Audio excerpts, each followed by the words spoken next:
जय हिंद, नमस्कार दोस्तों।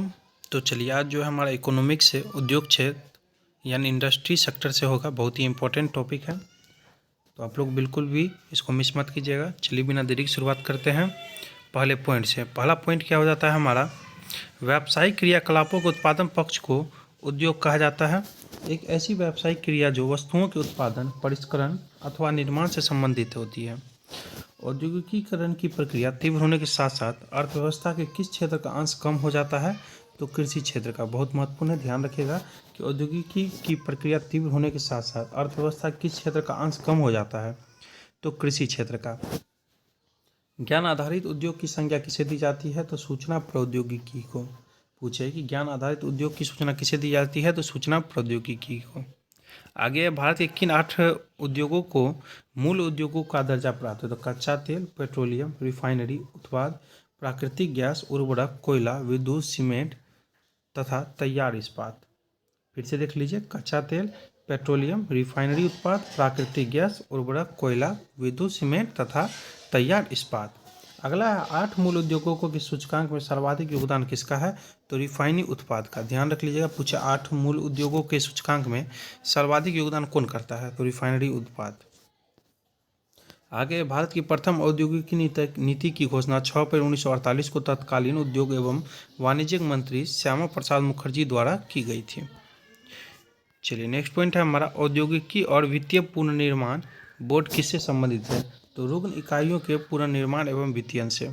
पूछिए, औद्योगिक और वित्तीय पुनर्निर्माण बोर्ड किससे संबंधित है, तो रुग्ण इकाइयों के पुनर्निर्माण एवं वित्तीयन से। औद्योगिक नीति के द्वितीय वर्ग के अंतर्गत कितने आधारभूत उद्योग आते हैं, तो 6। कोयला, लौह इस्पात, वायुयान निर्माण, जलयान निर्माण, टेलीफोन तथा खनिज तेल प्रसंस्करण उद्योग। चलिए आगे देखेंगे, बजट 2022-23 में आत्मनिर्भर भारत को बढ़ावा देने हेतु घरेलू रक्षा के उद्योग के लिए पूंजीगत खरीद रक्षा बजट का कितना % निर्धारण किया गया, तो 68%। 68%, ध्यान रखिएगा। भारत में लघु स्तर का सबसे मुख्य उद्योग कौन सा है, तो हथकरघा उद्योग। लघु स्तर का सबसे मुख्य उद्योग कौन सा है, तो हथकरघा उद्योग। कंपनी द्वारा किस पूंजी पर लाभांश की घोषणा की जाती है, तो अभिदत्त पूंजी पर। अभिदत्त पूंजी पर। निजीकरण से क्या आशय है, यानी प्राइवेटाइजेशन। निजी क्षेत्र को स्वामित्व और प्रबंधन का हस्तांतरण कहा जाता है। चलिए नेक्स्ट पॉइंट है हमारा, भारत में मेगा फूड पार्क्स योजना का उद्देश्य खाद्य प्रसंस्करण उद्योग के लिए अवसंरचना सुविधाओं में सुधार लाना है। वर्ष 2005 में गठित राष्ट्रीय निवेश निधि का मुख्य उद्देश्य क्या है, तो सामाजिक क्षेत्र की परियोजनाओं में निवेश करना। BSNL बहुत इंपॉर्टेंट है कि स्थापना कब हुई थी, 2000 में। ध्यान रख लीजिएगा, BSNL का पूछे, भारत संचार निगम लिमिटेड जिसका फुल फॉर्म होता है, तो 2000 में इसकी स्थापना हुई थी। कागज विनिर्माण उद्योग के लिए प्रसिद्ध कौन सा स्थान है, तो यमुनानगर हरियाणा, बल्लारपुर महाराष्ट्र और Kamalapuram Telangana. Make in India कार्यक्रम का लोगो क्या है, तो शेर है। बहुत पूछता है, तो पूछे कि मेक इन इंडिया कार्यक्रम का लोगो क्या है, तो शेर है, ध्यान रखिएगा। आधार क्षय एवं लाभ स्थानांतरण पद का संदर्भ बहुराष्ट्रीय कंपनी द्वारा किए जाने वाले कर अपवंचन पर प्रतिबंध लगाना है। आगे है, उद्योग में लघु क्षेत्र के लिए वस्तुओं को आरक्षित करने की अनुशंसा किस समिति ने की थी, तो आबिद हुसैन समिति ने की थी। भारत में मिल निर्मित कपड़े का सर्वाधिक उत्पादक राज्य कौन सा है, तो गुजरात राज्य है। गुजरात राज्य, ध्यान रख लीजिएगा। प्रधानमंत्री मुद्रा योजना का उद्देश्य क्या है, तो लघु उद्यमियों को औपचारिक वित्तीय प्रणाली में लाना। आगे हमारा, भारत में उद्योग हेतु लाइसेंसिंग प्रणाली का आधार क्या था, तो उद्योग अधिनियम 1951। उद्योग अधिनियम 1951। आगे उद्यमी हेल्पलाइन स्थापित करने का उद्देश्य क्या है, तो सूक्ष्म व्यापार स्थापित करने हेतु आसान वित्तीय सहायता उपलब्ध कराना। नेक्स्ट है हमारा, स्वतंत्र पूर्व स्थापित लौह इस्पात के कारखाने। कुल्टी स्थान में जो है, मतलब कुल्टी जो है आपको पश्चिम बंगाल में 1870 में स्थापना हुई थी। साक्षी तो ही झारखंड, हीरापुर पश्चिम बंगाल, भद्रावती कर्नाटक, बर्नपुर पश्चिम बंगाल। 1937। वर्तमान में कपड़ा निर्यात में भारत का विश्व में दूसरा स्थान है। चलिए ध्यान रख लीजिएगा। चलिए नेक्स्ट और महत्वपूर्ण प्रश्न है, टॉपिक आ जाता है, पॉइंट आ जाता है, भारत सरकार द्वारा महारत्न योजना की शुरुआत कब की गई थी, तो 2009 में, दिसंबर 2009 में। ध्यान रखिएगा। भारत का सबसे बड़ा संगठित एवं व्यापक उद्योग कौन सा है, तो कपड़ा उद्योग है। कपड़ा उद्योग, ध्यान रख लीजिएगा। पूछता है। भारत की सिलिकॉन घाटी की संज्ञा किसे प्रदान की गई है? तो बेंगलुरु को। पूछे सिलिकॉन घाटी की संज्ञा किसे दी गई है? तो बेंगलुरु को। राष्ट्रीय नवीकरण कोष का गठन क्यों किया गया था? तो उद्योगों के आधुनिकीकरण के पश्चात विस्थापित श्रमिकों की पुनर्स्थापना हेतु। आगे है 1991 में उदारीकरण, निजीकरण और भूमंडलीकरण की नई आर्थिक नीति घोषणा किस सरकार द्वारा की गई थी? तो नरसिम्हा राव सरकार द्वारा। बहुत पूछता है कि लिबरलाइजेशन, ग्लोबलाइजेशन और प्राइवेटाइजेशन, ये तीनों जो है नई आर्थिक नीति 1991 में जो घोषणा की गई थी उसके द्वारा दिया गया था, और नरसिम्हा राव सरकार द्वारा यह जो है घोषणा की गई थी। पूछे तो ध्यान रखिएगा। सूक्ष्म लघु एवं मध्यम विकास अधिनियम कब पारित किया गया? तो 2006 में पारित किया गया। कॉर्पोरेट सोशल रिस्पॉन्सिबिलिटी संबंधी कानून सर्वप्रथम किस देश में बनाया गया? तो भारत में बनाया गया। आगे हमारा कंपनी अधिनियम 2013 के अंतर्गत जिन कंपनियों का विशिष्ट शुद्ध मूल्य कारोबार या लाभ एक सीमा से अधिक है, उन्हें अपनी पिछली 3 वित्तीय वर्षों के दौरान कमाए गए औसत शुद्ध लाभ का 2% CSR नीति पर खर्च करना होगा। उद्योगों का वार्षिक सर्वेक्षण किसके द्वारा किया जाता है? तो इसका हो जाएगा राष्ट्रीय प्रतिदर्श सर्वेक्षण संगठन के द्वारा। तो फिर से इसको रिपीट कर लेते हैं हम लोग। उद्योगों का वार्षिक सर्वेक्षण किसके द्वारा किया जाता है? तो राष्ट्रीय प्रतिदर्श सर्वेक्षण संगठन के द्वारा, यानी NSSO। ध्यान रख लीजिएगा। भारत में कृषि क्षेत्र के बाद कौन सा क्षेत्र सर्वाधिक रोजगार प्रदान करता है? तो कपड़ा उद्योग। कपड़ा उद्योग ध्यान रख लीजिएगा कृषि के बाद।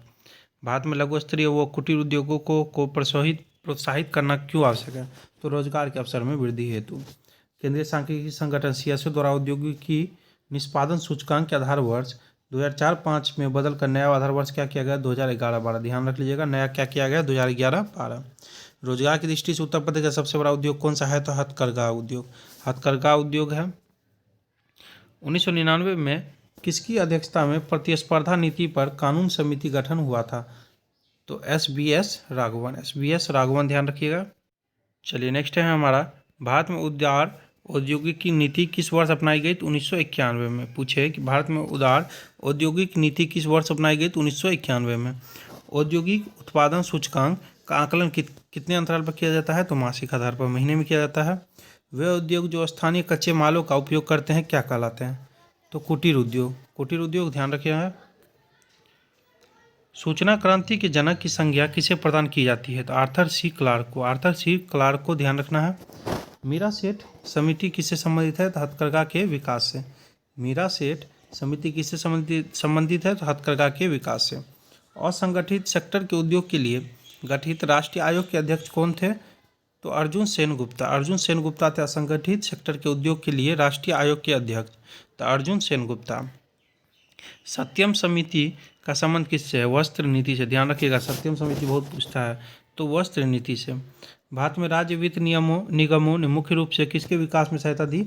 तो मध्यम एवं छोटे पैमाने के उद्योग में। भारत में पर्यटन और होटल उद्योग के विकास का उत्तरदायित्व किस पर है? तो भारतीय पर्यटन विकास निगम पर, ITDC। आगे रखिएगा, नायक समिति किससे संबंधित है? तो लघु उद्योग से। नायक समिति पूछे तो लघु उद्योग से। आधुनिक सभ्यता के विकास के लिए सबसे महत्वपूर्ण यानी मूलभूत उद्योग किसे माना जाता है? तो लौह इस्पात उद्योग को ध्यान रखना है। चीनी को नियंत्रण मुक्त करने के लिए किस समिति ने सिफारिश की? सी रंगराजन समिति ने। किस वित्तीय वर्ष से जिससे सार्वजनिक उद्योगों में विनिवेश प्रारंभ हुआ? तो 1991-92। HL किससे संबंधित है? तो वायुयानों के उत्पादन से। HL पूछे किससे संबंधित है? हेल, तो हिंदुस्तान एरोनॉटिक्स लिमिटेड। किससे संबंधित है? तो वायुयानों के उत्पादन से। स्वतंत्रता के पश्चात स्थापित प्रमुख इस्पात संयंत्र, इसका हो जाएगा राउरकेला जो कि उड़ीसा में है, स्थापना 1955, स्थापना में सहयोगी देश जर्मनी। भिलाई छत्तीसगढ़ जो कि 1955, और पूर्व सोवियत संघ जो इसके सहयोगी देश। दुर्गापुर पश्चिम बंगाल में, और आपको 1955 में स्थापना हुई थी, ब्रिटेन इसके सहयोगी देश है। बोकारो का पूछ देता है बहुत बार, पूर्व सोवियत संघ इसका आपको सहयोगी देश हो गया, और 1964 स्थापना वर्ष, और झारखंड में है। और ये बहुत पूछता है राउरकेला वाला, उड़ीसा में है 1955, और इसका सहयोगी देश पूछ देता है तो जर्मनी। चलिए, किसके मतलब सहायता से स्थापित किया गया था? भारत में सहकारी स्वामित्व वाले पहले उर्वरक कारखानों की स्थापना 1951 में सिंदरी में की गई थी। सिंदरी में, जो कि सिंदरी हमारा कहाँ है? बिहार में है। और हाँ, आप लोग को बता दें कि जो भी बिहार पुलिस की तैयारी करना चाहते हैं उसका प्रैक्टिस सेट आपको प्ले लिस्ट में मिल जाएगा। प्रीवियस ईयर का भी मिल जाएगा, आपको प्रैक्टिस सेट भी चाहिए तो वो भी मिल जाएगा। बिहार दरोगा की तैयारी करना है तो अभी से लग जाइए, आपको प्रैक्टिस सेट मिल जाएगा। प्रीवियस ईयर का क्वेश्चन बैंक ही मिल जाएगा, आपको प्ले लिस्ट में जा करके देख सकते हैं। चलिए, बाकी वीडियो अच्छा लगा हो तो लाइक कमेंट जरूर कर लीजिएगा। जल्दी इसको खत्म करने के बाद हम लोग हिस्ट्री स्टार्ट कर देंगे इतिहास से। थैंक यू दोस्तों, wish you all the best.